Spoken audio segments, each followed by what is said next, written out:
ക്രൂശിക്കപ്പെട്ട ക്രിസ്തുവിനെ പ്രസംഗിക്കുന്നു. ദൈവ തിരുനാമത്തിന് മഹത്വം ഉണ്ടാകട്ടെ. നമുക്ക് വായിക്കാം. ലൂക്കോസിന് ശേഷം 8-ാം അധ്യായം 22-ാം വാക്യം മുതൽ 25-ാം വാക്യം വരെ വായിക്കാം. 22 മുതൽ 25 വരെ 8-ാം അധ്യായം ലൂക്കോസ് 8-ന്റെ. ഒരു ദിവസം അവൻ ശിഷ്യന്മാരുമായി പടകിൽ കയറി നാം തടാകത്തിൻ്റെ അക്കരെ പോക എന്ന് അവരോട് പറഞ്ഞു. അവർ നീക്കി ഓടുമ്പോൾ അവൻ ഉറങ്ങിപ്പോയി. തടാകത്തിൽ ഒരു ചുഴലിക്കാറ്റ് ഉണ്ടായി. പടകിൽ വെള്ളം നിറഞ്ഞിട്ട് അവർ പ്രാണഭയത്തിലായി അടുക്കൽ ചെന്നു. നാഥ, ഞങ്ങൾ നശിച്ചു പോകുന്നു എന്ന് പറഞ്ഞ് അവനെ ഉണർത്തി. അവൻ എഴുന്നേറ്റ് കാറ്റിനെയും വെള്ളത്തിൻ്റെ കോപത്തെയും ശാസിച്ചു. അവ അമർന്നു, ശാന്തതയുണ്ടായി. പിന്നെ അവരോട്, നിങ്ങളുടെ വിശ്വാസം എവിടെയെന്ന് പറഞ്ഞു. അവരോ ഭയപ്പെട്ടു. ഇവൻ ആര്? അവൻ കാറ്റിനോടും വെള്ളത്തോടും കൽപ്പിക്കുകയും അവ അനുസരിക്കുകയും ചെയ്യുന്നു എന്ന് തമ്മിൽ പറഞ്ഞ് ആശ്ചര്യപ്പെട്ടു. കൊടുങ്കാറ്റുണ്ടായി, ചുഴലിക്കാറ്റുണ്ടായി. കൊടുങ്കാറ്റ്, ജീവിതത്തിൽ കൊടുങ്കാറ്റുകളുണ്ട്. ഞാൻ ഉദ്ദേശിക്കുന്നത് പ്രകൃതിക്ഷോഭമല്ല, നമ്മുടെ ഹൃദയത്തിലുള്ള കൊടുങ്കാറ്റിനെ കുറിച്ചാണ്. കൊടുങ്കാറ്റ്, ഹൃദയത്തിൽ കൊടുങ്കാറ്റ്. എനിക്കറിയാം, നിങ്ങൾ അനേകം പേരുടെ ഹൃദയത്തിൽ കൊടുങ്കാറ്റുണ്ട്. അത് ആഞ്ഞു വീശിക്കൊണ്ടിരിക്കുകയാണ്, ജീവിതം തളർത്തിക്കൊണ്ടിരിക്കുകയാണ്, മുന്നോട്ടൊരു ഗതി കിട്ടാത്തതുപോലെ വലയുകയാണ്. ഒരാൾ എനിക്കൊരു മെസ്സേജ് അയച്ചു വാട്സാപ്പിൽ. അത് വായിച്ചിട്ട് എനിക്ക് സങ്കടം വന്നു. കാരണം പാവം അത് ഏങ്ങലടിച്ച് കരയുകയാണ്. ആരാണെന്ന് എനിക്ക് അറിഞ്ഞുകൂടാ, എവിടെയുള്ള ആളാണെന്ന് എനിക്ക് അറിഞ്ഞുകൂടാ. കാരണം അതൊന്നും അറിയാൻ പറ്റില്ലല്ലോ, മെസ്സേജല്ലേ കിട്ടുന്നുള്ളൂ. പറഞ്ഞത്, സാറേ, എനിക്ക് ജീവിക്കണം എന്നുള്ള ആശയില്ല. ഇന്ന് എൻ്റെ ഭർത്താവ് ഒരിടത്തേക്ക് പോകാൻ തുടങ്ങിയപ്പോൾ എങ്ങോട്ടാണ് പോകുന്നത് ചോദിച്ചു. ഞാൻ ചോദിച്ചപ്പോൾ അദ്ദേഹം പറഞ്ഞു, ഞാനൊരു സ്ഥലത്ത് പോവുകയാണ്. എങ്ങോട്ടാ, തുറന്നു പറ. ഞാൻ ഒരാളുടെ വീട്ടിൽ പോവുകയാണ്. ആരാണ്? അതൊരു സ്ത്രീയാണ്. അയ്യോ, എന്തിനങ്ങോട്ട് പോകുന്നത്? അത് എനിക്ക് അവളെ ഇഷ്ടമാണ്, അതുകൊണ്ടാണ്. ഞാൻ കൂടെ പോരാം. നീ പോരണ്ട, ഞാൻ തനിയെ പോകാം. സാറേ, ഇത്രയും കേട്ട് കഴിഞ്ഞപ്പോഴേക്കും എനിക്ക് ബോധമറ്റതുപോലെയായി. ഞാൻ ഉറക്കം നിലവിളിച്ചു. പക്ഷെ അദ്ദേഹം ഗവനിച്ചില്ല, അദ്ദേഹം പോയി. ഇപ്പോൾ അദ്ദേഹം പോയിരിക്കുകയാണ്. സാറേ, എനിക്ക് സമാധാനമില്ല, എനിക്ക് സ്വസ്ഥതയില്ല. സാർ, എനിക്ക് വേണ്ടി പ്രാർത്ഥിക്കുമോ? ഞാൻ പ്രാർത്ഥിക്കാം, പക്ഷേ നിങ്ങൾ വിചാരിക്കുന്ന പോലെ അത്ര നിസ്സാരമല്ലല്ലോ ഈ കാര്യം. ഒന്ന് പ്രാർത്ഥിച്ചാൽ മാറുന്ന കാര്യമല്ലല്ലോ. എന്തു വലിയ സമർപ്പണം അതിന് പിന്നെ വേണ്ടി വരും. നിങ്ങളുടെ ജീവിതത്തിൽ തന്നെ എന്ത് വലിയ സമർപ്പണം വേണ്ടി വരും. എന്തൊരു പ്രാർത്ഥനാ ജീവിതം നിങ്ങൾ തുടങ്ങേണ്ടി വരും. നിങ്ങൾക്ക് തന്നെ ജീവിതത്തിൽ എന്തെല്ലാം അനുഭവിക്കേണ്ടതായ കാര്യങ്ങളുണ്ട്, നിങ്ങൾ ചിന്തിക്കണം. ഞാൻ ചില കാര്യങ്ങൾ മാത്രം പറഞ്ഞു. കുറച്ച് കഴിഞ്ഞപ്പോൾ വീണ്ടും വിളിക്കുകയാണ്. അത് ഫോണിൽ വിളിക്കുകയാണ്. ഞാൻ പറഞ്ഞു, എനിക്കെന്ത് ചെയ്യാൻ പറ്റും? ഞാൻ നിസ്സഹായനാണ്. എനിക്ക് ഇത്രയും മാത്രം പറയാം, നിങ്ങൾ പ്രാർത്ഥിക്കുക, ജീവനുള്ള ക്രിസ്തുവിനോട് പ്രാർത്ഥിക്കുക, ഞാനും പ്രാർത്ഥിക്കാം. പരിഹാരത്തിനായി നിങ്ങൾ പ്രാർത്ഥിക്കുക. സമാധാനമില്ലാതെ അഴലുന്ന വലിയൊരു കൂട്ടം ജനം. നാം ആരും വിചാരിക്കുന്ന പോലല്ല. ഒരുപക്ഷെ നിങ്ങൾക്ക് ജീവിതത്തിലുള്ള സമാധാനം പോലെ അസ്വസ്ഥതയല്ല. ഇന്ന് നിങ്ങൾക്ക് ചില അസ്വസ്ഥതകളുണ്ട്, സമാധാനമില്ല. പക്ഷേ അതല്ല, അതിനേക്കാളൊക്കെ എത്രയോ ഭയാനകമായ, എത്രയോ കൊടും ക്രൂരമായ ജീവിതമാണ് ഇന്ന് മനുഷ്യൻ നയിച്ചുകൊണ്ടിരിക്കുന്നത്. ക്രൂരതയേറ്റ് വലയുന്നു, സമാധാനമില്ല. എൻ്റെ പ്രിയപ്പെട്ടവരെ, നിങ്ങൾ ചിന്തിക്കും, നിങ്ങളുടെ ജീവിതം എങ്ങനെ ഇരിക്കുന്നു? കൊടുങ്കാറ്റല്ലേ? കൊടുങ്കാറ്റ്, നല്ലൊരു തുക കടം വന്നിരിക്കുന്നു. കൊടുങ്കാറ്റ്, വലിയൊരു തുകയാണ് വന്നിരിക്കുന്നത്. കൊടുങ്കാറ്റ്, തീർക്കാൻ മാർഗമില്ല. ഒരു കാരണവശാൽ മാർഗമില്ല. ഉള്ളതെല്ലാം വിറ്റാലും തീരുകയില്ല. എന്താ പോംവഴി? ഇനി എന്താ പോംവഴി? പോംവഴി കാണാതെ മനസ്സഴലുന്നു, വിഷമിക്കുന്നു. ഒരു കാലത്ത് നല്ല സാമ്പത്തിക നിലവാരമുണ്ടായിരുന്ന ഈ ആളുകളിൽ നിന്ന് കടം കൊണ്ട് മൂടി വിഷമിക്കുന്നു, മനസ്സ് ഉലയുന്നു. ദൈവത്തിന് സ്തോത്രം. പെട്ടെന്നാണ് ഒരു രോഗം വന്നത്. പെട്ടെന്ന് രോഗം, മാരകമായ രോഗമാണെന്ന് സംശയിക്കുന്നു. അറിയാൻ പാടില്ല, ഡോക്ടേഴ്സ് കാണണം. രോഗം എന്താണെന്ന് അറിഞ്ഞുകൂടാ. പക്ഷേ രോഗം മാരകമായ രോഗമാണോ? മനസ്സ് വിഭ്രാന്തിയിലാണ്, മനസ്സ് വെപ്രാളത്തിലാണ്. ഒരു കൊടുങ്കാറ്റാണത്, കൊടുങ്കാറ്റ്. എത്രയോ കുടുംബങ്ങളെയാണ് കൊടുങ്കാറ്റടിച്ച് അലയുമാറാക്കുന്നത്. വശം കെട്ട് പോകുന്നു, മനുഷ്യൻ വിഷമിച്ചു പോകുന്നു. വീണ്ടും വിളിക്കുന്നു വേറൊരാൾ. ദൈവത്തിന് സ്തോത്രം. സാറേ ജോലി പോയി, നാളെ മുതൽ വരണ്ട എന്ന് പറഞ്ഞിരിക്കുകയാണ്. വിദേശത്താണ്. സാറേ ഭാര്യയുണ്ട്, 2 കുഞ്ഞുങ്ങളുണ്ട്, ഞാനും ഉണ്ട്. ജോലി പോയാൽ ഞാൻ എന്ത് ചെയ്യും സാറേ? എങ്ങനെ എൻ്റെ കുഞ്ഞുങ്ങളെ പോറ്റും? ഞങ്ങളിവിടെ തിരിച്ച് നാട്ടിലേക്ക് പോകേണ്ടി വരുമല്ലോ, എന്ത് ചെയ്യും? സാറ് പ്രാർത്ഥിക്കണം. ദൈവത്തിന് സ്തോത്രം. കൊടുങ്കാറ്റിൽ ആടി ഉലയുന്ന ജീവിതങ്ങൾ. വേറൊരാൾ വിളിക്കുന്നു, സാറേ അടുത്ത മാസമാണ് തീയതി, എന്താണെന്ന് ഓർത്തു എഴുതിക്കുക, ഡൈവോഴ്സ്, വിവാഹമോചനം. പിരിയണമെന്ന് എനിക്കും ആഗ്രഹമില്ല, അദ്ദേഹത്തിനും ആഗ്രഹമില്ല. പിന്നെന്താണ്, പിരിയണമെന്ന് ആഗ്രഹമില്ല, പക്ഷേ യോജിച്ചു പോകാൻ പറ്റുന്നില്ല. ഞാൻ എന്തുകൊണ്ടെന്ന് എനിക്ക് അറിയാൻ പാടില്ല. എനിക്ക് അദ്ദേഹത്തെ വലിയ സ്നേഹമാണ്, പക്ഷേ പിരിഞ്ഞേ പറ്റൂ. കേൾക്കുമ്പോൾ നിങ്ങൾക്ക് അത്ഭുതം തോന്നും. എരിവരിക്കൊള്ളുകയാണ്. വിവാഹമോചനത്തിൻ്റെ വക്കിലെത്തി നിൽക്കുന്നു, എരിവരിക്കൊള്ളുകയാണ്. ഇത്രയും പറഞ്ഞു. 9 കൊല്ലം പിരിഞ്ഞു നിന്നവർ നമ്മുടെ കൂട്ടായ്മയിലൊന്ന് വചനം കേട്ട് യോജിച്ചിട്ടുണ്ട്. 5 കൊല്ലം പിരിഞ്ഞു നിന്നവർ നമ്മുടെ കൂട്ടായ്മയിലൊന്ന് യോജിച്ചിട്ടുണ്ട്, സമാധാനമായി ജീവിക്കുന്നുണ്ട്. നിങ്ങൾ പിരിയാൻ ഇടവരരുതെന്നാണ് എൻ്റെ ആഗ്രഹം. ഒരു കാരണവശാലും ദൈവം യോജിപ്പിച്ചതിനെ മനുഷ്യൻ വേർതിരിക്കരുതെന്ന് വചനമുണ്ട്, അതുകൊണ്ട് പിരിയരുത്.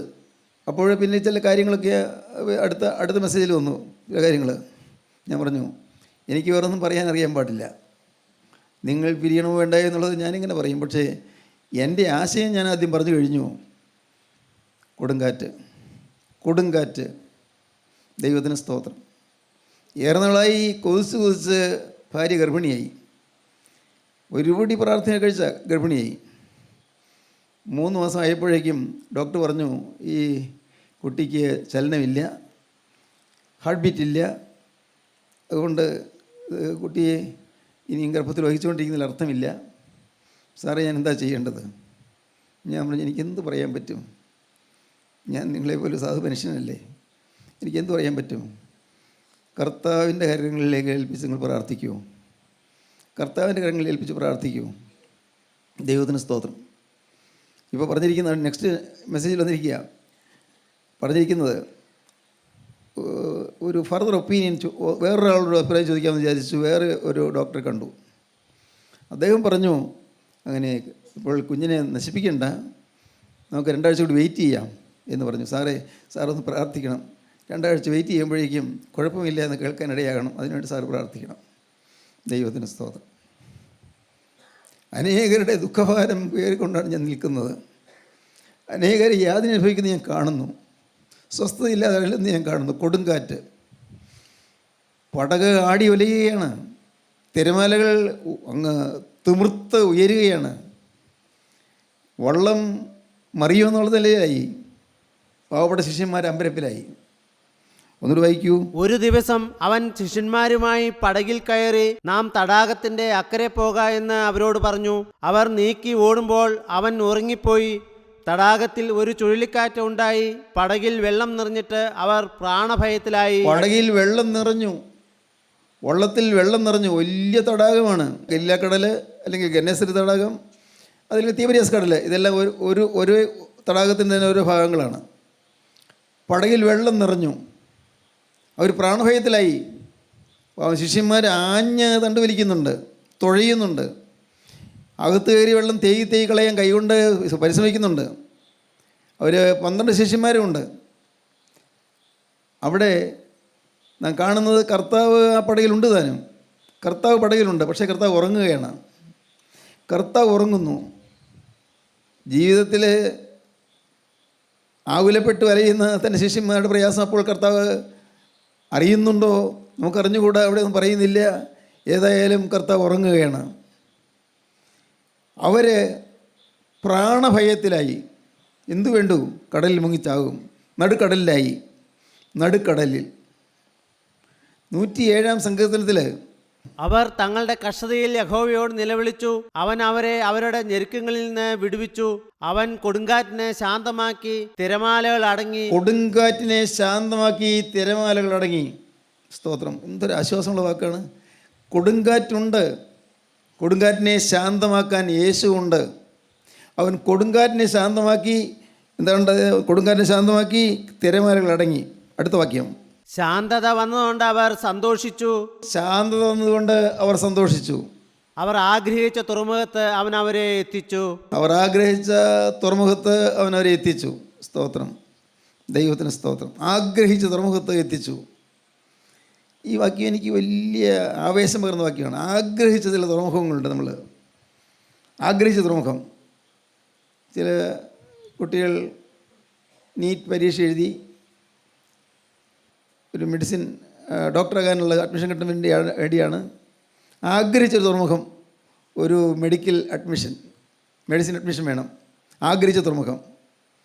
വേറൊരാൾ ആഗ്രഹിച്ച തുറമുഖം കടമെല്ലാം മാറിയ സ്വസ്ഥത കിട്ടണം. വേറൊരാൾ ആഗ്രഹിച്ച തുറമുഖം എൻ്റെ രോഗം മാറണം, സൗഖ്യം കിട്ടണം. വേറൊരാൾ ആഗ്രഹിച്ച തുറമുഖം വീട് വയ്ക്കാനൊരു 2 സെൻറ്റ് സ്ഥലം കിട്ടിയാൽ മതിയായിരുന്നു. ഇപ്പോൾ വാടക വീട്ടിലാണ്, വാടക കൊടുക്കാൻ മാർഗമില്ല. ആഗ്രഹിച്ച തുറമുഖം. ഒരു നല്ല വിവാഹം വേണമെന്ന് ആഗ്രഹിച്ചു. വയസ്സപ്പുറം കടന്നുപോയി. ഇപ്പോൾ 38-39 വയസ്സായി. വിവാഹ ആലോചനകൾ വേണ്ടതുപോലെ വരുന്നില്ല. ആഗ്രഹിച്ച തുറമുഖം വിവാഹ ആലോചനകൾ വരുന്നു. ആഗ്രഹിച്ച തുറമുഖത്ത് നമ്മെ എത്തിക്കുന്നൊരു ദൈവമുണ്ട്. സ്തോത്രം. ഇതൊക്കെ നിങ്ങൾ കേൾക്കുമ്പോൾ നിങ്ങൾക്ക് തോന്നുന്നുണ്ടോ ഇതെല്ലാം സത്യമാണെന്ന്? നാം ആഗ്രഹിച്ച തുറമുഖത്ത് നമ്മെ എത്തിക്കും. തിരമാലകൾ തള്ളിക്കയറുന്നുണ്ട്, വെള്ളം ഉള്ളിൽ കയറുന്നുണ്ട്, പടകാടി ഒലയുന്നുണ്ട്, ശിഷ്യന്മാർ സംഭ്രമിച്ചു പോകുന്നുണ്ട്. എന്നാൽ ആ സമയത്ത് അവർ ആഗ്രഹിച്ച തുറമുഖത്തേക്ക് എത്തിക്കണമെങ്കിൽ കർത്താവോട് എഴുന്നേൽക്കണം. യേശു എഴുന്നേൽക്കണം. യേശു ഉറങ്ങുകയായിരുന്നു. ദൈവത്തിന് സ്തോത്രം. സങ്കീർത്തനം വായിക്കുമ്പോൾ കാണാം, യഹോവേ ഉണരേണമേ, യഹോവേ ഉണരേണമേ. ദൈവത്തെ ഉണർത്തണം നിങ്ങൾ, ദൈവത്തെ വിളിക്കണം നിങ്ങൾ. കർത്താവേ ഉണരേണമേ. എൻ്റെ ജീവിതം വലിഞ്ഞു പോകുന്നു, ഞാൻ അസ്വസ്ഥതയും വലിഞ്ഞു പോകുന്നു, ഞാൻ ജീവിതത്തിൽ തോറ്റുപോകുന്നു, എനിക്ക് സമാധാനമില്ല, എൻ്റെ ഹൃദയത്തിൽ സന്തോഷമില്ല. കർത്താവേ നീ ഒന്ന് ഉണരണമേ. യഹോവേ ഉണരണമേ. നിൻ്റെ വീര്യമുള്ള ഭുജബലം ഉണർത്തി ഞങ്ങളുടെ രക്ഷയ്ക്കായി വരണമേ. വീര്യമുള്ള ഭുജബലം ഉണർത്തി ഞങ്ങളുടെ രക്ഷയ്ക്കായി വരണമേ. പ്രാർത്ഥിക്കുകയാണ്. ദൈവത്തിന് സ്തോത്രം. കൺഫ്യൂഷൻസ്, മനസ്സിലെ ഏറെ ചിന്താക്കുഴപ്പങ്ങൾ, ആകുലങ്ങൾ, ഏറെ ചിന്താക്കുഴപ്പങ്ങൾ. ഒരാൾ എന്നെ വിളിച്ചു. അവരൊക്കെ ചിലപ്പോൾ പ്രസംഗം കേൾക്കുന്നുണ്ടായിരിക്കും, എനിക്കറിയാൻ പാടില്ല. ദൂരദേശത്തായിരിക്കും, അവരൊക്കെ കേൾക്കുന്നുണ്ടായിരിക്കും. വിളിച്ചു, സാറേ എനിക്ക് ഈ ഒന്നുകൂടി ഒന്ന് സ്നാനപ്പെടണമെന്നൊക്കെ പറയുന്നില്ല സാറേ, അതെന്താ വേണ്ടേ? ഞാൻ പറഞ്ഞു, എനിക്ക് അങ്ങനെയുള്ള വിഷയങ്ങൾ സംസാരിക്കാൻ താല്പര്യമില്ല, എനിക്ക് താല്പര്യമില്ല. ഏതായാലും ഞാൻ ശിശുവായിരുന്നപ്പോൾ എനിക്ക് ഓർമ്മയില്ലാത്ത സമയത്ത് എന്നെ സ്നാനപ്പെടുത്തിയേ ഉള്ളൂ, അത്രയും എനിക്കറിയാം. പിന്നെ ഞാൻ സ്നാനപ്പെട്ടിട്ടില്ല. ഇത് നിങ്ങളുടെ സംശയം തീർന്നു? സാർ തീർന്നു. എനിക്ക് ഇനി ആരും സംശയമില്ല. ദൈവത്തിന് സ്തോത്രം. പ്രിയപ്പെട്ടവരെ, അനേകം ആളുകൾ ഇങ്ങനെ പലതരത്തിൽ ചിന്താക്കുഴപ്പങ്ങൾ ഇങ്ങനെ ആടി ഒലയുകയാണ്. ചിന്താക്കുഴപ്പങ്ങൾ. ഇത് ശരിയോ ഇത് ശരിയോ എന്ന് ചിന്തിക്കുന്ന ആളുകളുണ്ട്. ഈ ആത്മീയം തന്നെ ശരിയോ എന്ന് ചിന്തിക്കുന്ന ആളുകളുണ്ട്. എൻ്റെ പ്രാർത്ഥന കർത്താവ് കേൾക്കുമോ എന്ന് ചിന്തിക്കുന്ന ആളുകളുണ്ട്. സത്യമായും പ്രിയപ്പെട്ടവരെ, ദൈവനാമത്തിൽ നിങ്ങളോട് ഞാൻ പറയട്ടെ, നിങ്ങളുടെ പ്രാർത്ഥന കേൾക്കുന്നൊരു ദൈവം ജീവിക്കുന്നുണ്ട്. നിങ്ങൾ വിതുമ്പുമ്പോൾ, ഏങ്ങലടിക്കുമ്പോൾ, നിങ്ങൾ കരയുമ്പോൾ, നിങ്ങൾ വിതുമ്പി കരയുമ്പോൾ, നിങ്ങളുടെ നെടുവീർപ്പുകൾ കണ്ടുകൊണ്ട് നിങ്ങളുടെ അരികിലേക്ക് വന്ന് നിങ്ങളെ ആശ്വസിക്കുന്നൊരു ക്രിസ്തു ഉണ്ട്. ഇന്ന് നിങ്ങളിത് കേട്ടുകൊണ്ടിരിക്കുമ്പോൾ നിങ്ങൾ ഓരോരുത്തരും യേശുവിനെ നിങ്ങൾ വിളിക്കുക. യേശുവേ, നീ എൻ്റെ ഹൃദയത്തിൽ ഒന്ന് അധിവസിക്കണമേ. യേശുവേ, നീ എൻ്റെ തലമേൽ നിൻ്റെ കരം ഒന്ന് വെക്കണമേ. യേശുവേ, എൻ്റെ വേദന നീ ഒന്ന് മാറ്റണമേ. യേശുവേ, എൻ്റെ ഈ അസ്വസ്ഥത മാറ്റി തരണമേ. യേശുവേ, എൻ്റെ ഭയപ്പാട് മാറ്റി തരണമേ. എൻ്റെ ഭീതികൾ മാറ്റി തരണമേ. എൻ്റെ ഹൃദയത്തിൽ വരുന്നതായി അനേകം ഭീതി വിഷയങ്ങൾ, കർത്താവേ, ഭയപ്പാടുകൾ, സംഭ്രജനകമായ കാര്യങ്ങൾ എല്ലാം മാറ്റി എനിക്ക് സ്വസ്ഥത തരണമേ. കർത്താവേ, ഒരു തൊഴിലില്ലല്ലോ, ഒരു വരുമാനമില്ലല്ലോ, എന്തു വേണ്ടു എനിക്ക് അറിയാൻ വയ്യല്ലോ, കുഞ്ഞുങ്ങളെ പഠിപ്പിക്കേണ്ടതുണ്ടല്ലോ, പക്ഷേ അതിനുള്ള മാർഗം കാണുന്നില്ലല്ലോ. കർത്താവേ, ഒരു പോംവഴി തരണമേ. ദൈവത്തിന് സ്തോത്രം.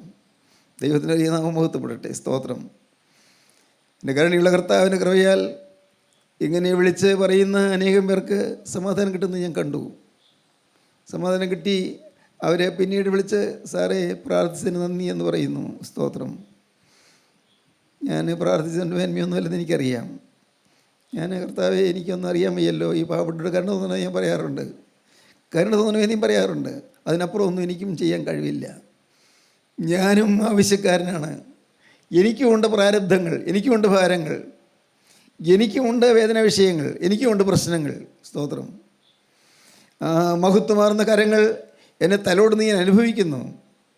ഞാൻ വിതുമ്പുമ്പോൾ, ഞാൻ ഏങ്ങലടിക്കുമ്പോൾ ആ കരം വന്നെൻ്റെ കണ്ണിൽ തുടയ്ക്കുന്ന ഞാൻ അനുഭവിക്കുന്നു. എൻ്റെ ജീവിതത്തിൽ ഞാൻ വിഷമിച്ചു പോകുന്ന സന്ദർഭങ്ങളിൽ, പ്രതിസന്ധി ഘട്ടങ്ങളിൽ ഈ ക്രിസ്തുവിൻ്റെ കരം വന്ന് എന്നെ തലോടുന്നതും താങ്ങുന്നതും ഞാൻ അനുഭവിച്ചു കൊണ്ടിരിക്കുന്നു. ദൈവത്തിന് സ്തോത്രം. പ്രിയപ്പെട്ടവരെ, ക്രിസ്തീയ ജീവിതം ഒരു അറിവിൻ്റെ ജീവിതമല്ല, കുറേ തത്വങ്ങൾ പഠിക്കുന്ന ജീവിതമല്ല, വേദപുസ്തകത്തിലെ വാക്യങ്ങൾ കാണാൻ പറയുന്ന ജീവിതമല്ല, കുറേ പ്രാർത്ഥനകൾ ഉരുവിടുന്ന ജീവിതമല്ല. ക്രിസ്തീയ ജീവിതം അത് യേശു ക്രിസ്തുവുമായിട്ടുള്ള സജീവ ബന്ധമുള്ള ജീവിതമാണ്. നിങ്ങളറിയണം, നിങ്ങൾ രാത്രി ഉറങ്ങാൻ കിടക്കുമ്പോൾ കിടക്കയിൽ യേശുവായിട്ട് തോന്നുന്നുണ്ടെന്ന് നിങ്ങൾ അറിയണം. നിങ്ങൾ രാവിലെ ഉണരുമ്പോൾ യേശു നിങ്ങൾ ഉണർത്തുമെന്ന് നിങ്ങൾ അറിയണം. നിങ്ങൾ ജോലി ചെയ്യുമ്പോൾ യേശു കൂടെ ഉണ്ടെന്ന് നിങ്ങൾ അറിയണം. ദൈവത്തിന് സ്തോത്രം. ദൈവത്തിന് വലിയ നാമം മഹത്വപ്പെടട്ടെ. ഞാനിപ്പോഴും ഓർക്കുന്നു, നല്ല സന്തോഷത്തോടെ ഓർക്കുന്നു. കോളേജിൽ ഞാൻ പഠിപ്പിച്ചുകൊണ്ടിരുന്ന സമയത്ത്, ഞാൻ ബോർഡിലേക്ക് തിരിഞ്ഞ് എഴുതിക്കൊണ്ടിരിക്കുന്ന സമയത്ത്, ആ സമയത്തും എനിക്കറിയാം യേശു എൻ്റെ കൂടെ ഉണ്ട് എന്ന്. അന്നേരം ഞാൻ കിഴക്കോട്ട് തിരിഞ്ഞ് കുരിശ് വരച്ച് പ്രാർത്ഥിക്കുന്നൊന്നുമില്ല. പക്ഷേ എനിക്കറിയാം എൻ്റെ ഹൃദയത്തിൽ യേശു ഉണ്ടെന്ന്. എനിക്കറിയാം യേശു എന്നെ നിയന്ത്രിക്കുന്നു. എനിക്കറിയാമായിരുന്നു യേശു നിയന്ത്രിക്കുന്നു. ഓരോ ചുവടുവെപ്പിലും യേശു നിയന്ത്രിക്കുന്നു. ദൈവത്തിന് സ്തോത്രം. ഞാൻ സമാധാനത്തിൽ പറയട്ടെ, നിങ്ങൾക്ക് ഈ വാക്കുകളെ കേൾക്കുമ്പോൾ യേശു അരികിലുണ്ട്. യേശുവിനെ നിങ്ങൾ വിളിച്ചുണർത്തുക.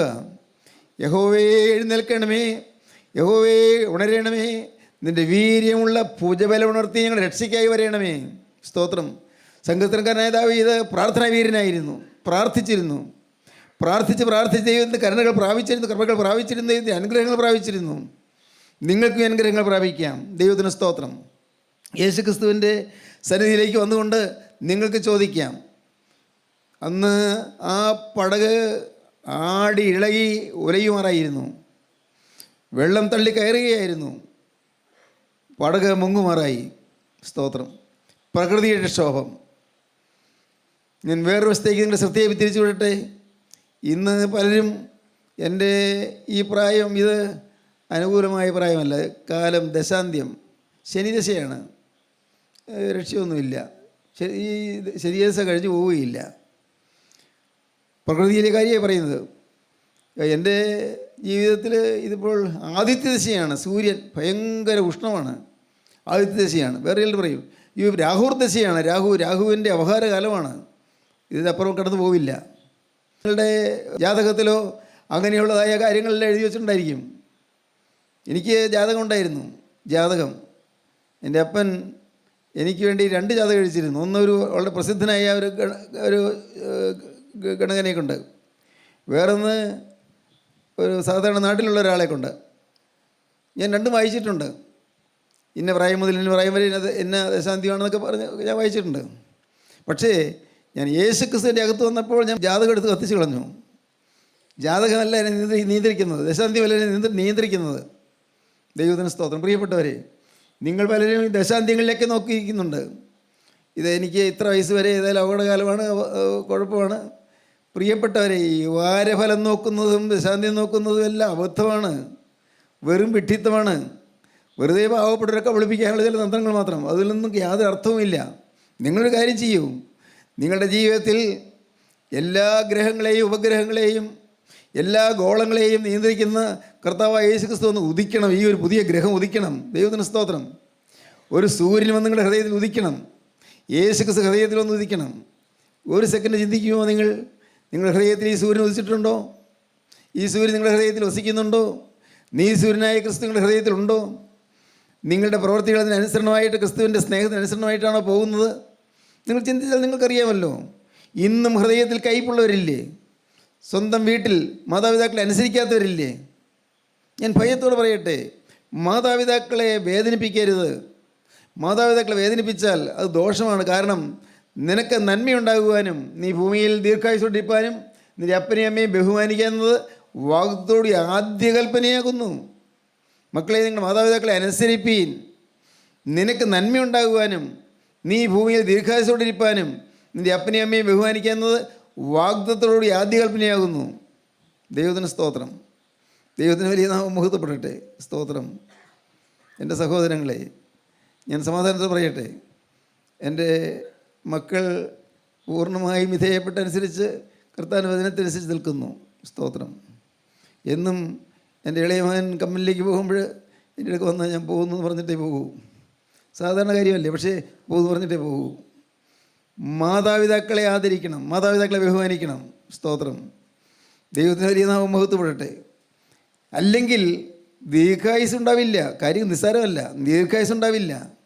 മാതാപിതാക്കളെ അനുസരിക്കുകയും ബഹുമാനിക്കുകയും ചെയ്തില്ലെങ്കിൽ ദീർഘായുസ് ഉണ്ടാവുകയില്ല. അനേക അനുഭവങ്ങൾ എനിക്കറിയാം, അനേകരുടെ അനുഭവങ്ങൾ എനിക്കറിയാം. ദീർഘായുസ് ഉണ്ടാവുകയില്ല. ദൈവത്തിന് സ്തോത്രം. നിങ്ങൾ ചിന്തിക്കൂ, നിങ്ങളുടെ ജീവിതത്തിലെ കോളിളക്കങ്ങൾക്ക് കാരണം അനേകം പാപങ്ങൾ നിങ്ങളുടെ ജീവിതത്തിലുണ്ട്. അതുകൊണ്ടാണ് അനേകം പാപങ്ങൾ, തിരുത്തിയിട്ടില്ലാത്ത ചില കാര്യങ്ങൾ, ചിലരെ നിങ്ങളെ മുറിപ്പെടുത്തിയ കാര്യങ്ങൾ, കൈകൊണ്ട് അല്ല ഒരു ആയുധം കൊണ്ട് മുറിപ്പെടുത്തിയല്ല, വാക്കുകൾ കൊണ്ട് മുറിപ്പെടുത്തിയ കാര്യങ്ങൾ അനേകരെ മുറിപ്പെടുത്തിയിട്ടുണ്ടാകാം.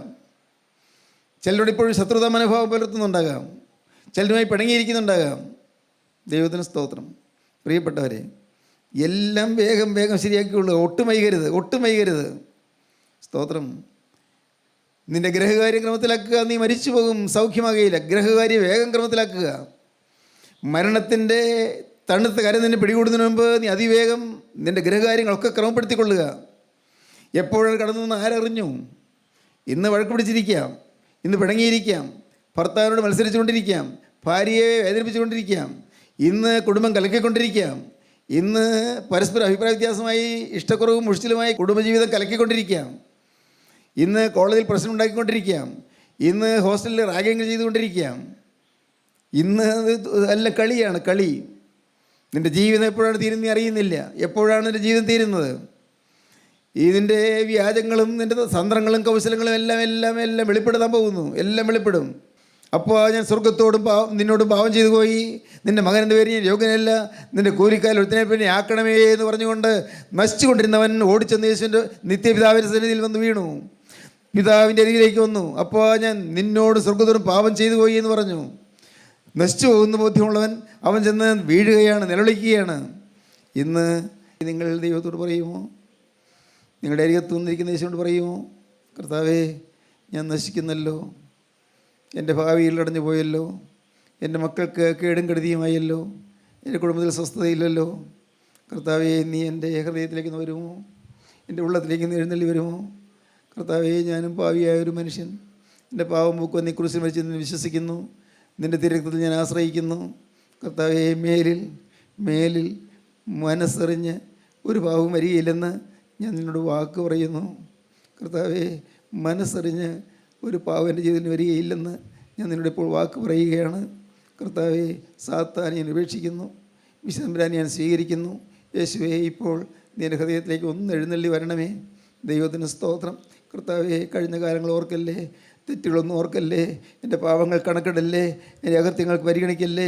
കർത്താവേ, എൻ്റെ പാവങ്ങളൊന്നും ഓർക്കല്ലേ, അകൃത്യങ്ങൾ ഓർക്കല്ലേ.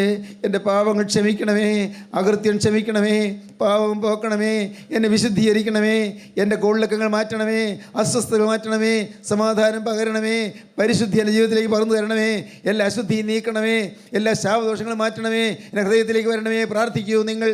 കാരുണ്യവാനായ ഞങ്ങളുടെ സ്വർഗീയ പിതാവേ, ഈ അനുഗ്രഹ നിമിഷങ്ങൾക്കായി സ്തോത്രം. ശാപം മരുന്ന കൃപകൾക്കായി സ്തോത്രം. കൊടുങ്കാറ്റ് നടക്കുന്ന കൃപകൾക്കായി സ്തോത്രം. ഞങ്ങളുടെ ജീവിതത്തിലെ കടലോളങ്ങളെല്ലാം മാറ്റി ഞങ്ങൾക്ക് ശാന്ത തരുന്നതിനായി സ്തോത്രം. എല്ലാവരെയും അനുഗ്രഹിക്കണമേ. തീരുമാനമെടുത്തവരുടെ മേൽ തർക്കരം വെച്ച് അനുഗ്രഹിച്ച് വാഴ്ത്തി വിശുദ്ധീകരിക്കണമേ. അവിടെ രണ്ടാമത്തെ വരയിൽ പറന്നു വരുന്ന വിശുദ്ധന്മാരുടെ നിലയിൽ എല്ലാവരെയും യോഗ്യരാക്കി തീർക്കണമേ. തിരുനാമം ഈ ഭൂമിയിൽ മഹത്വപ്പെടുത്തണമേ. യേശു ക്രിസ്തുവിൻ്റെ രാജകീയ നാമത്തിൽ പ്രാർത്ഥിക്കുന്ന കൃപയോടെ കേൾക്കണമേ. ആമീൻ. ഹല്ലേലൂയ.